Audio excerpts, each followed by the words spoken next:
अस्सलामुअलैकुम रहमतुल्लाहि व बरकातुहू। आज का हमारा टॉपिक है प्लैंक्स क्वांटम थ्योरी। प्लैंक्स एक साइंटिस्ट का नाम है। क्वांटम को हम पहले डिस्क्राइब करते हैं कि क्वांटम क्या होता है। फ़र्ज़ करें हमारे पास ना एक रेडिएशन है, कोई भी रेडिएशन हो सकती है। फॉर एग्जांपल लाइट की रेडिएशन है, या फ़र्ज़ कर लें एक इलेक्ट्रॉन मूव कर रहा है, उसकी वजह से रेडिएशन है। तो ये जो रेडिएशन होती है ना, ये छोटे छोटे वेव पैकेट से मिलकर बनी हुई होती है। अब वेव पैकेट क्या है? एक छोटा सा एनर्जी का यूनिट है। हर वेव पैकेट के अंदर ना एक डिस्क्रीट अमाउंट ऑफ एनर्जी होती है, या डेफिनेट अमाउंट ऑफ एनर्जी होती है। तो ये जो सारी की सारी वेव है ना, ये छोटे छोटे वेव पैकेट के साथ मिलकर बनी हुई है। इसका दूसरा नाम क्वांटम भी होता है। तो हम ऐसे भी कह सकते हैं कि ये जो एक वेव होती है, ये छोटे छोटे क्वांटम से मिलकर बनी हुई होती है। अब हम ना इस थ्योरी के पहले पोस्टुलेट को डिस्कस करते हैं। एनर्जी इज़ नॉट एमिटेड और absorbed in a continuous manner. वो क्या कह रहे हैं कि कोई भी आपके पास रेडिएशन है, वो कभी भी एनर्जी को ना तो कंटिन्यूस मैनर में एमिट करती है, ना तो कंटिन्यूस मैनर में अपने अंदर एब्जॉर्ब करती है। इससे पहले हम लोगों ने रदरफोर्ड का मॉडल पढ़ा था। उसका एक डिफेक्ट था। वो क्या कहता था कि जो न्यूक्लियस के इर्द गिर्द इलेक्ट्रॉन घूम रहा होता है, वो अपने अंदर से कंटिन्यूसली एनर्जी को रिलीज़ कर रहा होता है। तो कंटिन्यूसली एनर्जी रिलीज़ करेगा तो आहिस्ता आहिस्ता उसका रेडियस कम होता जाता था और वो न्यूक्लियस के अंदर फॉल कर जाता था। अब ये थ्योरी क्या कहती है कि एनर्जी जो है वो कभी भी कंटिन्यूसली अपने अंदर से कंटिन्यूस मैनर में इलेक्ट्रॉन अपने अंदर से एनर्जी को रिलीज़ नहीं कर सकता। उसके बाद क्या लिखा है? एनर्जी इज़ एमिटेड और absorbed in A discontinuous manner and in the form of wave packet. वो कहते हैं कि एनर्जी जो भी एमिट होगी या एब्जॉर्ब होगी, वो डिसकंटिन्यूस मैनर में होगी और in the form of wave packet होगी। तो इलेक्ट्रॉन क्या कर सकता है? एक वेव पैकेट एनर्जी को अपने अंदर एब्जॉर्ब कर सकता है, या एक वेव पैकेट एनर्जी को अपने अंदर से रिलीज़ कर सकता है, या तो इसका कोई ना कोई मल्टीपल होगा। फॉर एग्जांपल दो वेव पैकेट या दो क्वांटम एनर्जी एब्जॉर्ब कर ली, या दो क्वांटम एनर्जी को रिलीज़ कर दिया। तो इस तरह से ना कंटिन्यूसली अपने अंदर से इसने एनर्जी को रिलीज़ करते नहीं जाना। उसके बाद ईच वेव पैकेट और quantum is associated with definite amount of energy. Her wave packet या क्वांटम के अंदर एक डेफिनेट अमाउंट ऑफ एनर्जी होती है। इन टर्म्स ऑफ लाइट, अगर हम लाइट की बात करें, quantum of energy is called photon. तो फ़र्ज़ करें ये जो रेडिएशन है ये लाइट है, तो इसका जो क्वांटम है यानी कि सबसे छोटा पैकेट एनर्जी का, उसको हम बोलेंगे फोटोन। इसका जो सेकंड पोस्टुलेट है वो है the amount of energy associated with quantum of radiation is proportional to the frequency of radiation. तो एक क्वांटम, एक रेडिएशन के एक क्वांटम की जो एनर्जी होती है वो डायरेक्टली प्रोपोर्शनल होती है फ्रीक्वेंसी ऑफ रेडिएशन के। तो यानी कि E is directly proportional to frequency. तो फ्रीक्वेंसी को आप लोगों ने इस तरह से लिखना है V की फॉर्म में। ये जो V है ये V नहीं होता, असल में ये एक सिंबल है, इसको न्यू बोला जाता है। तो इसका मतलब फ्रीक्वेंसी ही है। E is directly proportional to frequency. तो अगर हमने इस प्रोपोर्शनैलिटी के साइन को ख़त्म करना हो तो यहाँ पर हमें इसको एक कांस्टेंट के साथ मल्टीप्लाई करना पड़ेगा। तो E is equal to h nu. अब H जो है इसको हम लोग प्लांक्स कांस्टेंट बोलते हैं।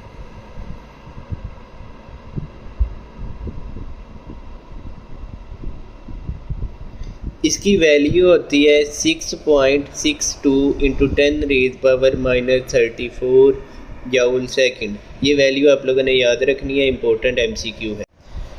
उसके बाद इसका जो नेक्स्ट पोस्टुलेट है वो है ए बॉडी कैन एमिट और absorb energy in terms of quanta.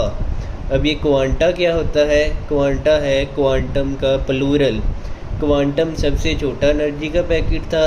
अब ये जो क्वांटा है इसके अंदर फॉर एग्जांपल दो एनर्जी के पैकेट हो सकते हैं, या दो क्वांटम हो सकते हैं, या तीन हो सकते हैं, या चार हो सकते हैं। तो ये प्लूरल के लिए यूज़ होता है।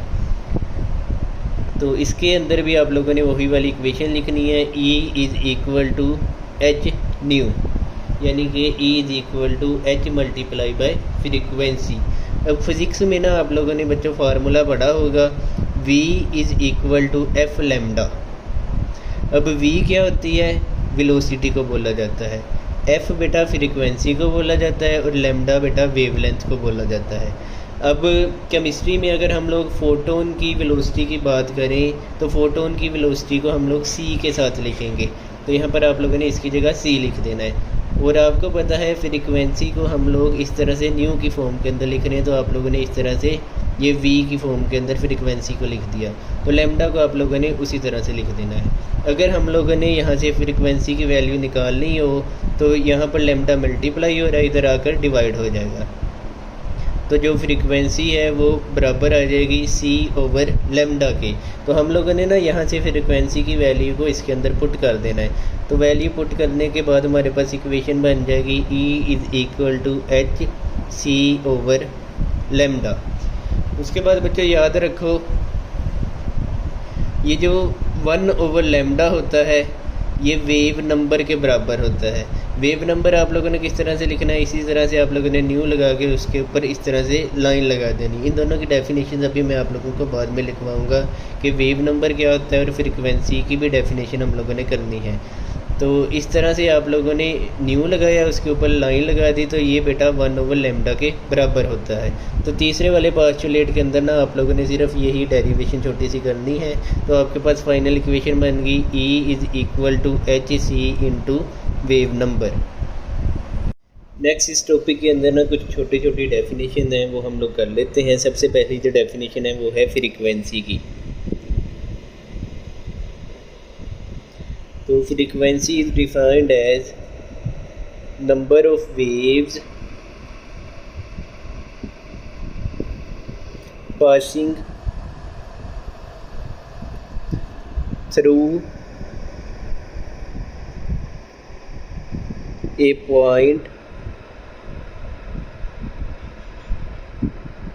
पर सेकंड। तो एक पॉइंट के अंदर से जितनी वेव्स एक सेकंड के अंदर से इस तरह से करके पास कर रही हैं, फर्ज करें ये पॉइंट था, इस पॉइंट के अंदर से जितनी भी वेव्स एक सेकंड के अंदर से पास कर रही हैं तो उतनी इसकी फ्रीक्वेंसी होगी। उसके बाद नेक्स्ट डेफिनेशन है वेव नंबर की। वेव लेंथ की भी है वो पहले कर लेते हैं। Wave length distance between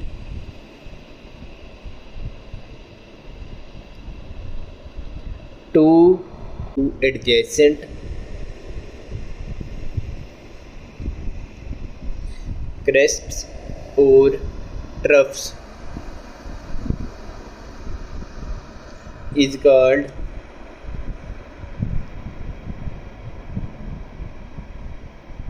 wave length। तो आपके पास एक जो वेव होती है वो इस तरह से वो होती है,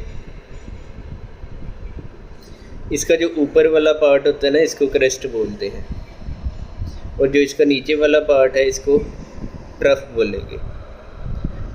इन दोनों नेबरिंग या एडजेसेंट का मतलब होता है नेबरिंग, दो नेबरिंग क्रेस्ट के दरमियान में जो फासला होता है इसको बोला जाता है वेवलेंथ, या जो दो नेबरिंग ट्रफ्स हैं उनके दरमियान में जो फासला है उसको भी हम वन वेवलेंथ ही कंसीडर करेंगे।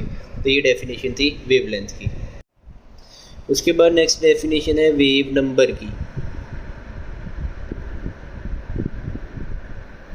इसकी डेफिनेशन है number of waves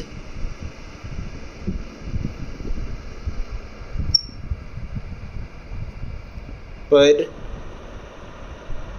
unit length. It is the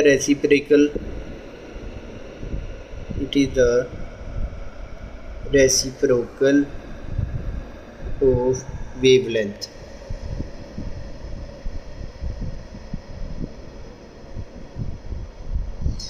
तो एक यूनिट लेंथ यानी कि 1 सेंटीमीटर के अंदर जितनी नंबर ऑफ़ वेव्स आ रही हों उसको हम लोग वेव नंबर बोलते हैं। तो उसके बाद साथ में इसकी इक्वेशन के बारे में थोड़ा सा बता दिया। It is the reciprocal of wave length. तो वेव नंबर जो होता है वो 1/λ के बराबर होता है।